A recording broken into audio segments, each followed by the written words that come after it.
What's up guys, welcome back to the channel. This time I'm gonna make a tool in the garage that I have been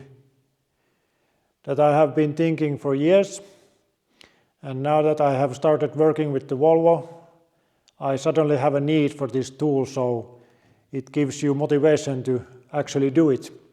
So this will be a hydraulic press. It's 1.5 meters tall and the width is 0.6 meters. I bought 6 meters of UPN 80mm beam and I already cut it, and I drilled the holes for the sides, 20mm holes, and at the moment it is just laying there. It's not welded yet.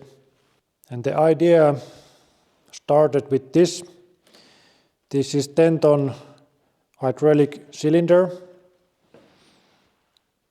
and the hand pump to make the pressure. I bought this set a few years ago. It is meant to fix some bends in your car or something, to use brutal force to shape the car body.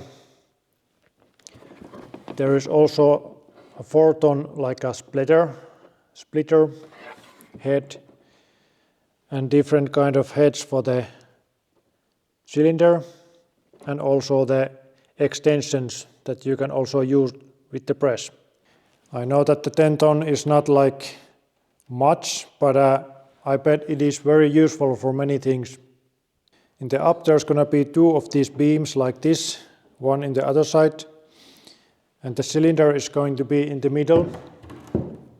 And I'm gonna use the lathe to make some threads.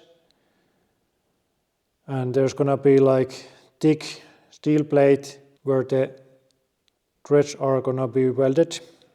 And it's going to be adjustable, so I can slide it from left to right whenever I need it. So it's just holding between here. And this one is gonna be also 2 of these beams, one in this side and one in the other side, and just bolt through here to keep them together when you adjust the height. The holes are 100 millimeters from center to center, so there's plenty of adjustment. Yep, so I got everything prepared, and now I'm going to start welding the frame. I started doing the holder for the cylinder,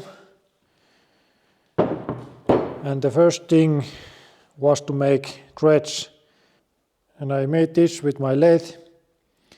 And just to realize that I had mislooked the settings for this. This has 13 turns per inch and this is 12, so it doesn't fit. But I made another one. I just ran out of the pipe, but I think that 20mm is enough. And just a few minutes ago I used this circular saw to cut a hole in here and just straightened the side with plasma. So now the parts are ready to be welded. I have had this old lathe in my garage year and a half now, and this was my second threads that I have made. Partially the reason is that I have only these gears, and with these I can only make imperial threads, and in here we use the metric system. But in this project it worked well. So here's the 13, and you can see, so it is in the second and A and 7.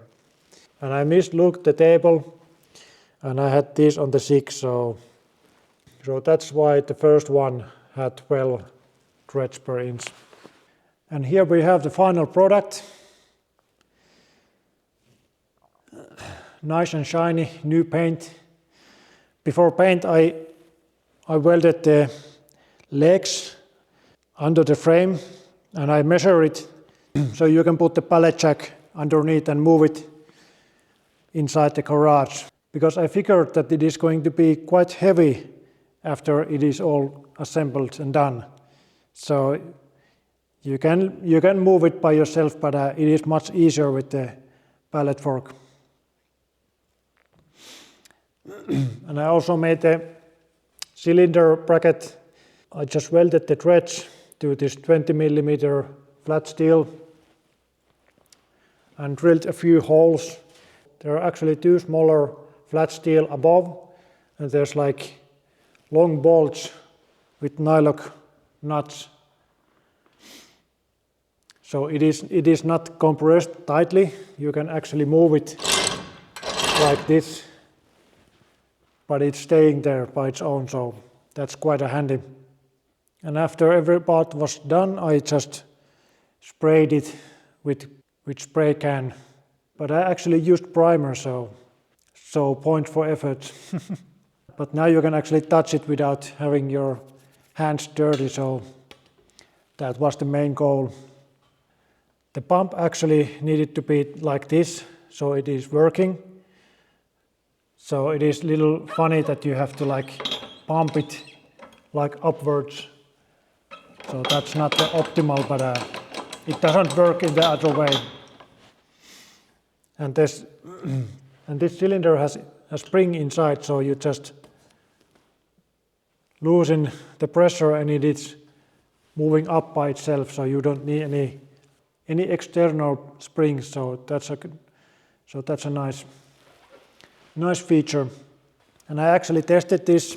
I took this Volvo's upper control arm and I pushed these rubber bushes out. So it's not actually a real test because it is only rubber against steel, but actually this other one, this was pretty tight.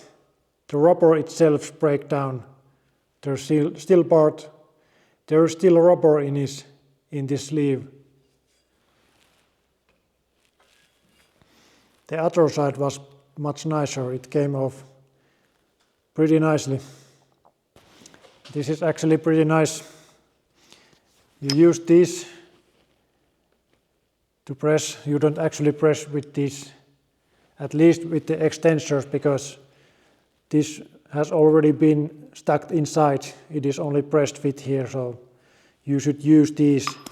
So it's the upper shell that's making the work. But you can make it like pretty fast. In the case there's like longer ones, so that is a nice touch with this one. But yeah, it is nice to have the press in the garage now. I think I'm gonna use it quite often, so another tool in the garage. Step by step. Thanks for watching, and I see you in the next one. Bye.